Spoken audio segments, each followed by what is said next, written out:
sistem berparlimen ini telah rosak dan ia mengakibatkan rosaknya sistem demokrasi negara kita. Dan kita juga menyentuh tadi tentang penipuan ataupun kenyataan yang dibuat oleh Menteri Undang-Undang dalam Dewan Rakyat pada 26 hari bulan Julai itu, iaitu tidak benar. Saya yakin beliau sedar dan sengaja mengedilukan ataupun tidak bercakap benar. Saya ingin merujuk balik kepada perkara 43 Perlembagaan Persekutuan, iaitu konsep tanggungjawab bersama Kabinet. Collective Responsibility Kabinet. Dan apa yang kita lihat sampai hari ini, Menteri Undang-Undang dan Perdana Menteri sendiri khasnya, dua orang ini ya yang berada dalam parlimen, sebab AG bukan anggota parlimen. Kita ketepikan AG sementara waktu. Sehingga hari ini tidak ada satu pun kenyataan insaf ataupun bersifat minta maaf dan sebagainya, mengaku silap ke, tersasu ke, kekilafan ke, tidak ada. Malahan kenyataan yang dikeluarkan oleh PMO selepas itu, PM mengatakan bahawa mereka ikut undang-undang. Mereka bertegas, insist bahawa mereka ikut perlembagaan. Tetapi apa yang kita lihat ini semua satu kerosakan sistem parlimen dan seterusnya merosakkan sistem demokrasi yang telah dijamin dalam perlembagaan. Apa ulasan YB tentang ini? Iyalah betul. Pada macam saya sebut tadi, pada bila warkah daripada istana keluar ya pada hari Khamis itu 29 Julai, dan baru kita fahamlah apakah perbincangan di antara Tuanku Agong dengan Taqiyuddin dengan dalam kehadiran Peguam UMNO, semua ini terbongkar. Dan macam saudara Tan kata, sepatutnya mereka masa itu mengaku salah. Perdana Menteri dan Kabinet patut mengaku memang kita dah setuju, tapi kita memilih untuk membatalkan dulu, apa-apa alasan lah.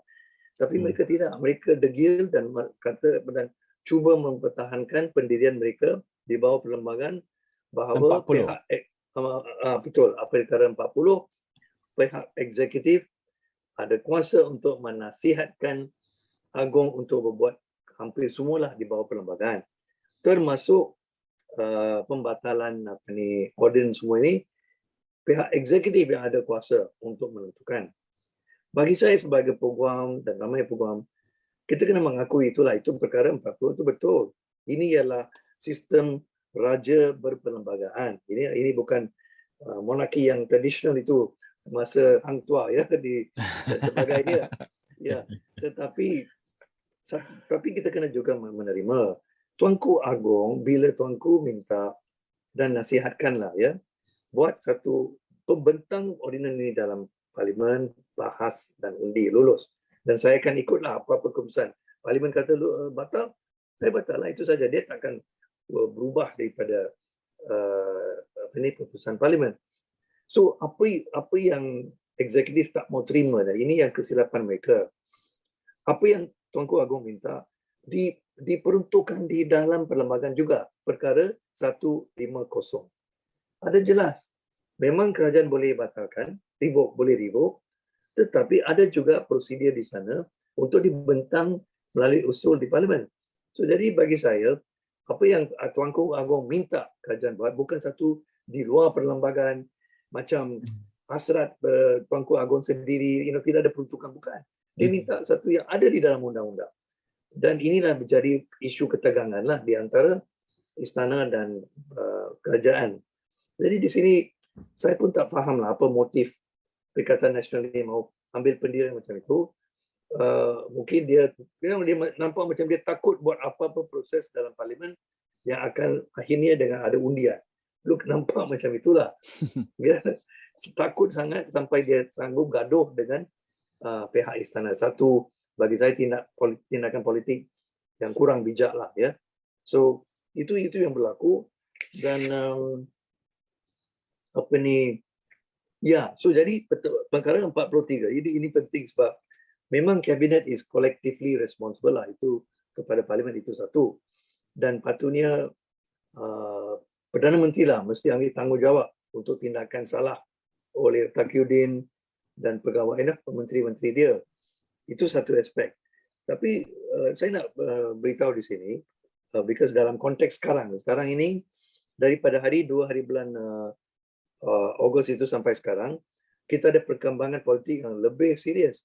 Sampai hari ini kita tahu 15 ahli parlimen UMNO terang-terang sudah tarik sokongan. Ya, sekarang. Saya rasa semua orang tahu itu. Ya? Dan Perdana Menteri tidak ada majoriti lagi.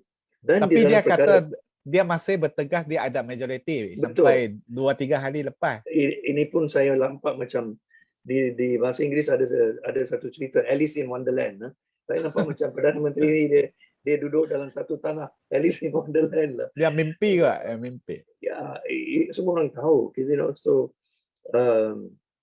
dan kalau kita baca perkara 43/4, dia wajib sekarang sebagai Perdana Menteri yang sudah hilang majoriti, wajib tahu, is mandatory, shall. Dia mesti menghadap pada Agong, dia mesti minta Agong untuk bubar parlimen, dan kalau ini kuasa Agong, ya, kalau Agong kata tak, kerana ini kurang sesuai untuk pembubaran parlimen sebab pandemik COVID sekarang masih merebak, dan dalam keadaan itu Perdana Menteri mesti letak jawatan dan tawarkan peletakan jawatan kabinet beliau. Wajib. It's mandatory. Tapi dia tak mau buat. YB, minta celah sikit. Tadi saya mendengar sidang media Perdana Menteri. Dia mengatakan bahawa setakat ini tidak ada orang yang ada majoriti. So dia tak boleh letak jawatan. Okay. Pada pandangan saya, ya. Mungkin YB tak setuju lah atau setuju minta ulasan. Pada pandangan saya, sama ada mana-mana ahli parlimen yang ada majoriti atau tidak, itu Agong punya tugasan. Yeah. Bukan dia punya tugasan. So, betul. apa pandangan YB ulas tentang kenyataan beliau ni? Saya setuju dengan ayat itu, dengan membawa syarat itu, saya tak akan letak jawatan kecuali ada orang lain dengan majoriti yang jelas. Itu dia sudah masuk ke bidang kuasa Tuanku Agong sekarang. Itu bukan itu dia nak jadi Agong. Ya, dia nak jadi Agong sekarang. Dia nak ambil kuasa Agong. Tak boleh. Di 43/4 yang saya sebut tadi, tak ada syarat itu. Hanya satu syarat saja. Kalau kamu sudah hilang majoriti, kamu mesti menghadap dan minta Tuanku Agong bubar parlimen. Tuanku ada budi bicarati itu kuasa Tuanku. Discretionary power. Perkara 40 tak boleh pakai, bukan advice, ya, bukan active advice lagi. So kalau Tuanku kata sorry, masa ini memang tak sesuai untuk pembubaran. Jadi kami mesti letak jawatan. Dan kalau kamu tidak meletak jawatan, saya ada kuasa untuk pecat kamu. Itu memang dia ada, walaupun tidak disebut dalam 43 itu. So itu saja. Tak ada, dia macam sekarang tak boleh runding. Oh, saya akan tawarkan peletakan jawatan bila ada orang lain yang ada majoriti. Tak boleh. Itulah tugas Tuanku.